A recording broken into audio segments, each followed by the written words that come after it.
Saudações a todas e todos. Hoje eu vou fazer um videozinho aqui em pé. Falarei sobre como as democracias morrem, que eu fiquei devendo aí. Não vou terminar de falar hoje. Também, vocês sabem como é, né? Às vezes eu faço os vídeos e depois paro na metade do livro e é assim a vida. É assim a vida.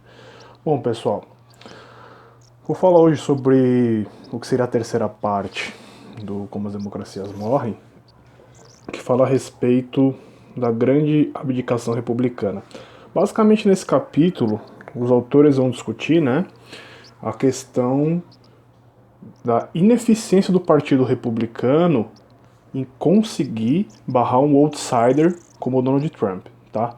Então eles começam falando o seguinte, que o sistema de eleições primárias dentro do partido, né, pós 1972, quando teve um problema lá em Chicago e mudou-se todo o sistema, ele era muito vulnerável por permitir de fato que alguns outsiders, como o Donald Trump, com fama e dinheiro, conseguissem se tornar candidatos possíveis dentro do partido, tá?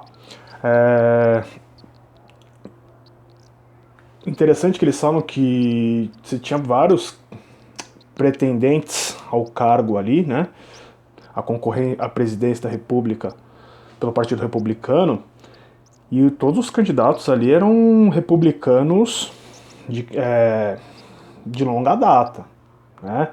Ted Cruz e etc. Já o Trump sempre foi um cara que mudou o registro partidário dele várias vezes, já foi democrata, republicano, e foi mudando e ia conforme os ventos sopravam, tá? O que acontece, que eles comentam, que nesse período aí, você tinha umas questões que mudaram bastante o cenário das eleições, que foi o seguinte. Primeiro, você tem uma decisão da Suprema Corte estadunidense, que chamava Cidadãos Unidos de 2010, que ela permitia que candidatos podiam achar financiamentos privados, internet, ou de empresas, etc., aí, de pessoas, em qualquer escala. Né? E o Trump é um milionário, veja bem. Segundo, é que você teve nesse período uma explosão das mídias alternativas, principalmente mídias alternativas ligadas ao conservadorismo, à direita e até à extrema-direita. Isso ajudou bastante o Donald Trump. O Trump ele foi muito sagaz também na questão. Lógico que ele teve todo aquele apoio do Steve Bannon e tal, mas ele foi muito sagaz porque ele criava muitas controvérsias, muitas polêmicas. Então o que acabava acontecendo? O nome dele era muito mais citado no Twitter, e não é no Twitter do Zezinho e da Mariazinha, era citado no Twitter de grandes canais de comunicação, NBC, CNN. Tanto que o nome dele foi 2 vezes mais citado do que o da Hillary nas mídias tradicionais dentro do Twitter. Então, nas eleições de 2016, elas foram eleições que foram muito marcadas por aquelas características que eu já falei no vídeo anterior, de sinais de um candidato autoritário. Né? Você pega o Donald Trump, eles mostram nesse capítulo que ele tinha as 4 características. Já no processo eleitoral ele demonstrava isso. Já nas primárias ele já demonstrava isso. Então, por exemplo, ele já deixou no ar em 2016 que ele poderia não aceitar os resultados das eleições, principalmente pelo voto popular. Porque você sabe que nos Estados Unidos você tem o voto popular e tem a questão do colégio eleitoral, né? E ele dizia o seguinte, não, muitos imigrantes ilegais vão votar, até gente morta aí, falecidos vão votar, e vão votar na Hillary Clinton. Logo, essa eleição é inválida. Segunda característica, né? Então, primeiro é invalidar as eleições, de largada já deixar uma suspeição sobre as eleições. Segundo, o Donald Trump ele foi um birder, né? Birder foi um movimento que na época do Obama ali, eles diziam que o Obama ele não era americano, ele tinha nascido no Quênia, que ele era muçulmano e etc. E contestavam a nacionalidade do Barack Obama. Isso, o Obama depois comprovou com documentos, etc., que tudo isso era uma bobagem, uma mentira, né? Quem gostou muito de falar sobre isso foi o guru Olavo de Carvalho, aquele cara genial. E aí, além disso, né, no caso das eleições, então, aí ele tinha que atacar a candidata que estava concorrendo contra ele. Então ele falava que a Hillary Clinton ela era uma criminosa, que ela tinha que ser presa. Então ele negava sua oponente. Terceiro, ele incentivava agressões. Esse negócio de machão do Trump, né?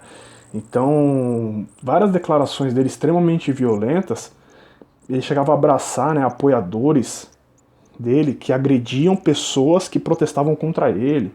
Falou que ia pagar advogados para algumas pessoas que tinham sofrido processos, pessoas que apoiavam ele, que estavam sofrendo processo por ter agredido opositores. E ele dava um apoio assim, chegou a dar apoio velado a violências contra a própria rival dele, contra a Hillary Clinton, assim, coisa absurda dentro de um jogo democrático, né? Tem um país que a gente viu isso, né? Mas enfim.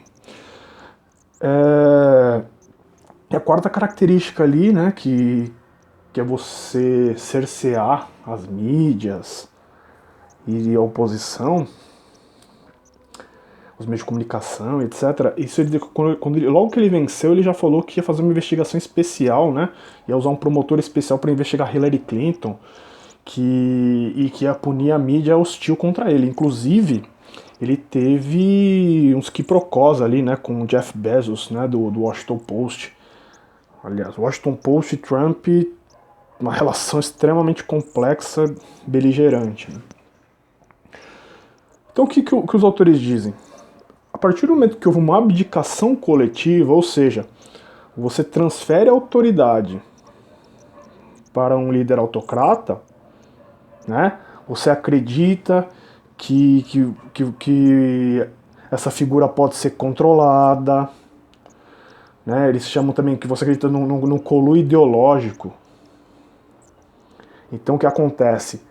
A agenda autoritária ela começa a se sobrepor sobre a democrática. E você começa a dar poder a essa figura, a essa agenda, porque acredita, melhor que é nosso partido, é melhor que vença. E foi isso que aconteceu dentro do Partido Republicano. Muitas vezes a solução é apoiar candidatos, mesmo que sejam da oposição, mas que sigam a regra do jogo, a regra democrática.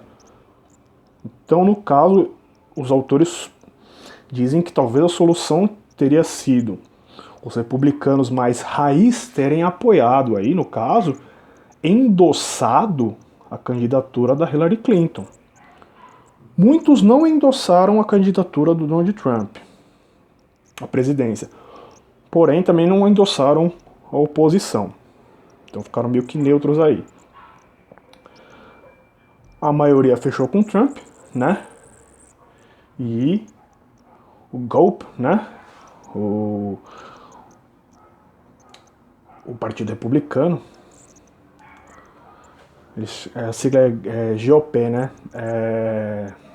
Eles chamam o Partido Republicano de não sei se Great Old Party ou Grand Old Party, não me recordo direito, assim, mas é o grande velho Partido Republicano, né?